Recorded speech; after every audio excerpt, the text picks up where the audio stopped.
dumating sa buhay ko, pilit binubuksan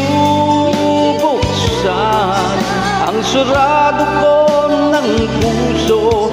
Ikaw ba ay nararapat sa akin?